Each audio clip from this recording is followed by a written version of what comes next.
القنصل التركي بالموصل، نعم، شنو معلوماتك عنه؟ واعتقد هاي من صميم عملك يعني. نعم اكيد. معلوماتنا انه القنصل ما انسحب، وطينا معلومات انطيناهم، والحمايه اللي يحموهم حمايه المنشات يسموها جماعتنا، اعطيتهم معلومات انه هذول راح يدخلون كل المناطق. محمد الوقاع مدير المنشآت يعرف به الرجال، فقال لي والله احنا انطيناهم خبر، قلت لهم لازم يسحبون هذول لان اولويه لهم. لا انا الجواب صحيح. خليه يكمل. اي نعم. فالناس ما عرفوا صميم عملهم، بس ما انسحبوا، كل القطاعات انسحبت، الوحيد اللي باقين هم. قالوا حمايتهم، حمايتهم ليش ما انسحبوا؟ قالوا انتم روحوا ما عليكم بينا. هم بقوا ما انسحبوا. جيد.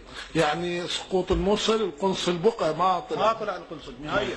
شنو عمله كان طيله هاي الفتره الاربع سنوات اللي موجود؟ والله هي انا كتبت بها عده مرات. نعم. القنصل التركي كان يشرف على الموصل باعتباره كمحافظ.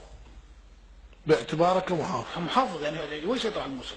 اذا اكو قنصل هو كدبلوماسي، انا قانون اعرف هالشغلات، انه الدبلوماسي ما يصير يفترض كيف بلد غير بلده، هذا كيف يفترض وين ما يريد يفترض. وين كان يلتقي بمناطق بها شبهات عليها تهم، يروح يلتقي، يفتح مدارس مناطق، يلتقي بناس، هذا مو شغله ما يصير. وانا كتبت بها، وكتبت يمكن فاتح خارجيه بها، هذا ما يصير يشتغل. كيف خطف القنصل حتى وان يعني كانت بعد السقوط، ولكن يعني والله هي معلومات اللي حسب اعتقادنا والاستخباري، شغل الاستخباري مو خطف.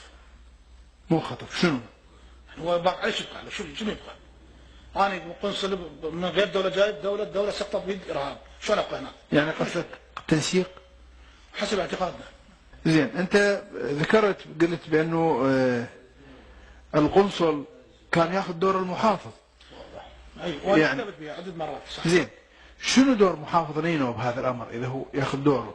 والله ما اعرف، انتم اكثر تعرفون الدرايه. جنابك شغلك يعني شغل المخابرات، احنا نعرف الامن الخارجي يعني. نعم. اكثر مما يكون الامن الداخلي طبعا بتاثيره على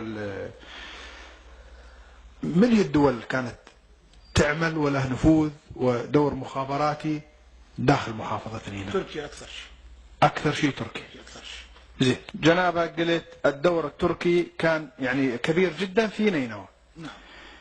اولا كان يعني، حتى اعيد لك صيغة السؤال حتى رتبه، كان سلبا لو ايجابا؟ سلبا. على الامن. ارجو ان تثبت هذا الموضوع.